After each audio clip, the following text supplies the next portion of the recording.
Hello and welcome to Instant Easy Learning. In this lecture we will discuss about laws of reflection along with some terms related to it. ठीक है, तो laws of reflection में सबसे पहले हम देखते हैं फर्स्ट पॉइंट आता है incident ray, refracted ray and normal to the interface of two transparent media at the point of incidence all lie in the same plane. ठीक है, इस पॉइंट को समझने की कोशिश करते हैं.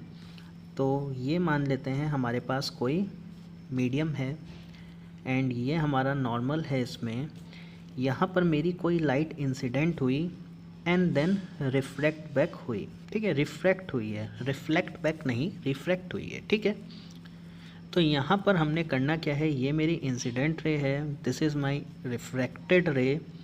ये कह रहा है इंसिडेंट रे, दैट मीन्स ये वाली रे, रिफ्रैक्टेड रे दैट मीन्स ये वाली ray, and normal to the interface of two transparent media. ये देखो, ये मीडियम 1 है, ये कोई और मीडियम है जहाँ से रे पास हो रही है, दैट मीन्स ये मीडियम 2 है. इन दोनों का इंटरफेस दैट मीन्स जहाँ पर ये दोनों मीडियम ये और ये मिल रहे हैं, यहाँ पर ये जो नॉर्मल है, ये वाली जो लाइन है, इसकी बात हो रही है. They all lie in the same plane. ये सब एक सेम प्लेन में लाई करते हैं. ठीक है, अब कुछ कन्फ्यूजन्स हो सकती हैं कि सेम प्लेन से हमारा क्या मतलब है. तो इसको आइए मैं एक पिक्चर से आपको एक्सप्लेन करता हूँ. देखो, ये हमारी इंसिडेंट लाइट आई जो कि एयर में थी हमारी, मान लेते हैं. ये एक नॉर्मल है. ठीक है, नॉर्मल जो हमने इंटरफेस पे लिया है वो है, एंड ये हमारा कोई मीडियम 2 है जहाँ से ये हमारी रिफ्लेक्टेड रे है. इसको हम लोग रिफ्रैक्टेड रे अगर मान के चलें तो हम लोग इसको मीडियम को कुछ इस तरह ले सकते हैं कि ये हमारा नॉर्मल है यहाँ पर. ठीक है, नॉर्मल को हम लोग कैसे लेंगे, ये हमारा नॉर्मल है, ये इंसिडेंट रे जो कि हमारी एयर के मीडियम से आई, ये इसमें जब रिफ्रैक्ट हो रही है तो ये तो मीडियम 2 है.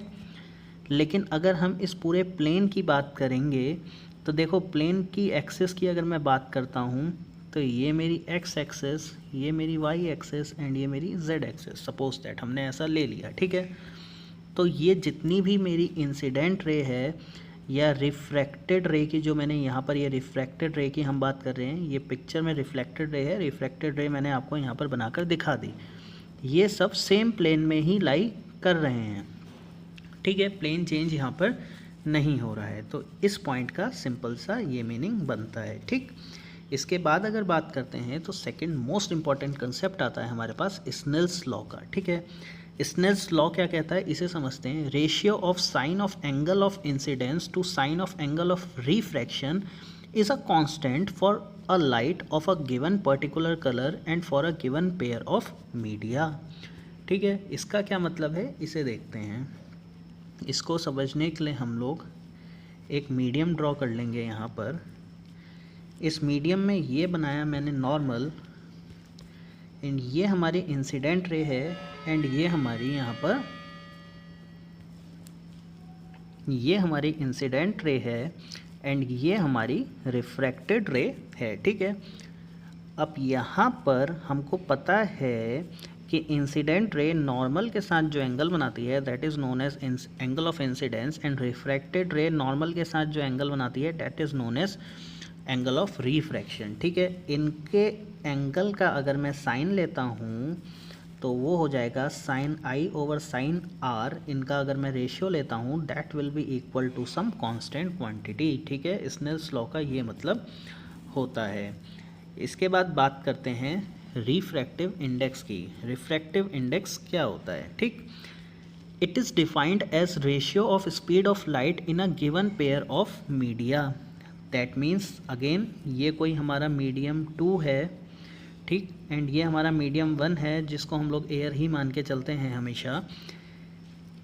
एयर में ratio of speed of light in a given pair of media. That means कि एयर में क्या स्पीड है, पहला मीडिया तो ये हो गया मीडियम, एंड सेकंड हमारी जो मीडियम 2 है इसमें लाइट की स्पीड क्या है, जिसका जब हम रेशियो निकालेंगे that ratio is known as refractive index. ठीक है, एंड मीडिया का जो हमारी प्लूरल फॉर्म है मीडियम की that is known as media. तो यहाँ पे मीडिया से कंफ्यूज होने की ज़रूरत नहीं है.